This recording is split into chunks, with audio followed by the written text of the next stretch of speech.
others in it. And then there's 2 bathrooms, but yeah, you can go to the next one.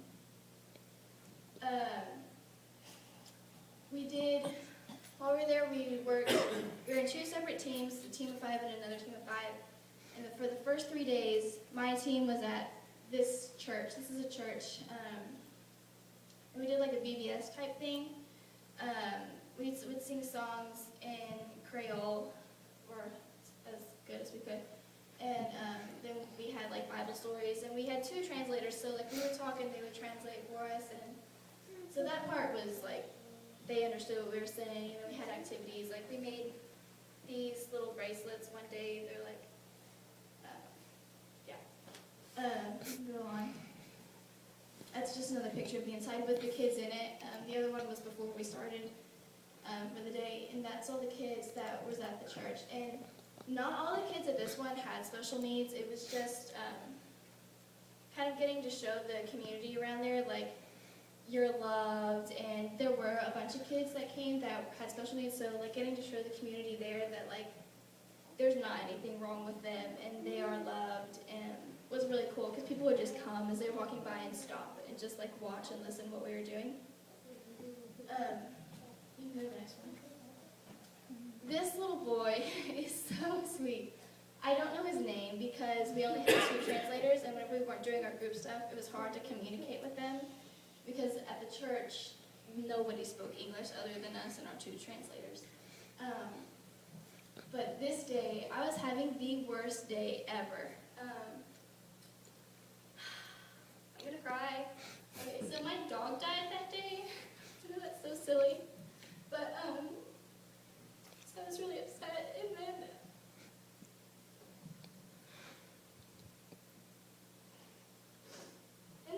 I was playing with some girls, and they busted my lip open, and so I was just like, are you kidding me? This is the worst day ever. And so I just started crying, and he came over and just sat in my lap and gave me the biggest hug ever. Just like, even though we couldn't understand each other, he was like still like being so sweet and just knew that I was upset. Okay, go on, I'm done. Okay, and then, so the next 3 days, we were at this orphanage. It's one of the only orphanages in Haiti that's like specifically for children who have special needs, which is really sad because there's so many, especially after all the disaster that happened there, like just like getting hurt and all that stuff. But that's the outside of it. The white gate, kind of in the middle right, is the entrance, and then that sign that you can kind of see is like, that's it. They can only house like 25 kids at a time, and they can't afford to have any more. You can go to the next slide. That's a group picture. That's not all the kids there. That's just all the ones that we could gather up and get this at one time.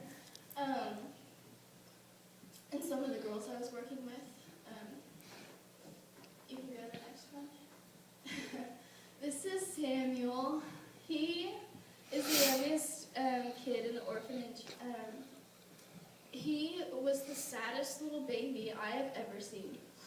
You couldn't get him to smile, you couldn't get him to laugh. He would just kind of sit there wherever you put him. And then the last day that we were with him, we brought bubbles, and so we were playing with bubbles and blowing bubbles with him, and he started like smiling and laughing. And it was just the coolest thing ever. Just like, who would have thought bubbles would make this sad little baby so happy? You go to the next one. But we did kind of the same structure we did at the church.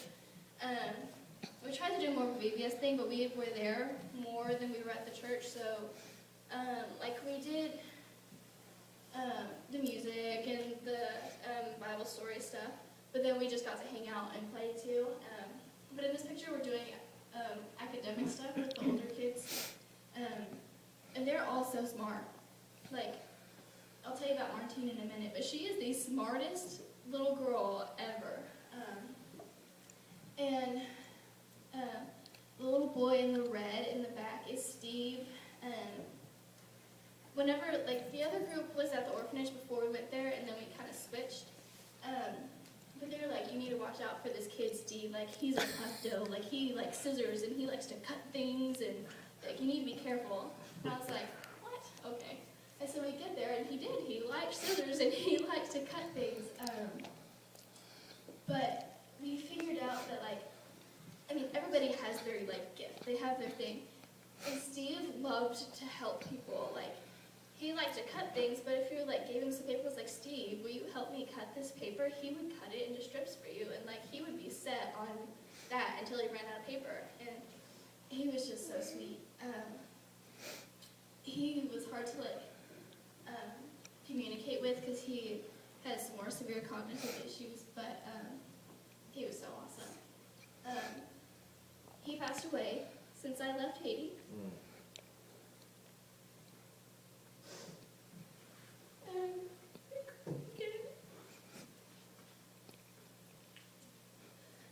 But I didn't know until like last week. I just had like this weird feeling, so I got in contact with one of our translators, and I don't know what happened. He couldn't like tell me in words that I would understand. As far as like Creole to English translation, but all I know is that he passed in his sleep, so he wasn't in pain when he died, but I'm still sad. Okay, you can go on. This is just some of the kids at the orphanage. On the far left is Leon. He has Down syndrome. And then the one right next to me in the orange is Stevenson. And Martine and Alay is in the back. She's, I go to school with her, actually. She was with me over the summer. And then two of the other kids. Can we go to the next slide? That's just Martine and Leon. You can go to the next one. Okay, I wanted to tell you, there's two kids specifically I want to tell you about, and then I'm done. This is Stevenson. I only got to see him one day when I was there because he was leaving to come to Texas, to Houston, to have surgery. I don't know like what cognitive issue he had, but he had something wrong with his throat and like was preventing him to be able to talk. So that's why he was coming here. But he's being adopted by a family that lives in Houston, so that's why he was going to Houston. So that's so great that he's like getting out of there. At the time it was like a year, I think, still they had to go into the adoption process, but he was just so great. I walked in and he just grabbed my hand and he started dancing with me, and I was just like, all right, I guess we're gonna dance now. We don't even have any music. You can go to the next one. That's just another picture of Stevenson. He's so sweet. You can go to the next one again. This is Martine. This is a picture of her writing her alphabet in English.